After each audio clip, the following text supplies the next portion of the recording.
திருவள்ளூர் மாவட்டத்தில் உள்ள சித்தத்தூர் என்ற கிராமம். கீழானூர்ல இருந்து ஒரு 1.5 கிலோமீட்டர் தூரத்திலும், திருவள்ளூர்ல இருந்து ஒரு 7 கிலோமீட்டர் தூரத்திலும் இருக்கிறது. இந்த ஆலயத்திலே இருக்கும்படியான ஈஸ்வருடைய பெயர் ஜபேஸ்வரர் ஆலயம்.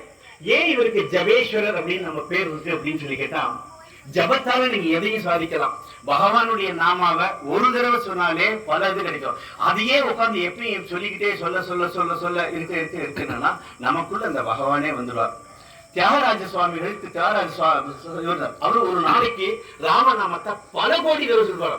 என்ன வாய் சொன்னாலும் ராம் ராம் ராம் ராம் ராம் ராம் ராம் ராம், சிவ சிவ சிவ சிவ சிவ, இந்த மாதிரி ராமநாமத்தையோ சிவநாமத்தையோ நாம சொல்ல சொல்ல சொல்ல சொல்ல சொல்ல நம்ம மனசு ஒரு தாமரை பூவாட்ட மலர்ந்து அதுல பகவான் எப்பயுமே பிடிக்கும். நாம சொல்லக்கூடிய ஒவ்வொரு வார்த்தையும் பலிக்கும், ஒவ்வொரு வார்த்தையும் நடக்கும். ஆக நம்ம அந்த பகவானோட ஐக்கியம் ஆகிறதுக்கு இந்த கலிகாலத்துல நீங்க போய் வேள்விகளை செய்ய வேண்டாம், யாகம் போட்ட யாத்திரை போக வேண்டாம், பல பல பூஜைகள் செய்யணும், இதை பண்ணணும் அதை பண்ணுங்கிறதெல்லாம் ஒண்ணுமே இல்லை. தீ மிதிக்க வேண்டாம், இது தூக்க வேண்டாம்.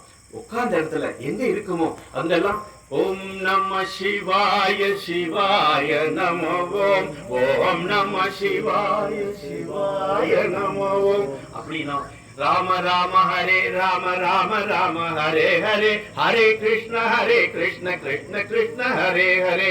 நமக்கு எந்த நாமா பிடிக்குமோ, அம்பாள் பிடிக்கும்னா அம்பாள், சுவாமி பிடிக்கும், எந்த நாமாவை நம்ம மனசுருகி நம்ம கண்கள்ல இருந்து தண்ணீர் வர வர அந்த பகவானை கூப்பிடுறோமோ கண்டிப்பா நம்ம உள்ளத்துல இருப்போம், நம்மளோடு என்னைக்கு துடிப்போம். ஏன்னா நம்ம அப்பா அம்மாவா இருந்து நம்மளை காப்பாற்றாத தெய்வம் இருக்கா?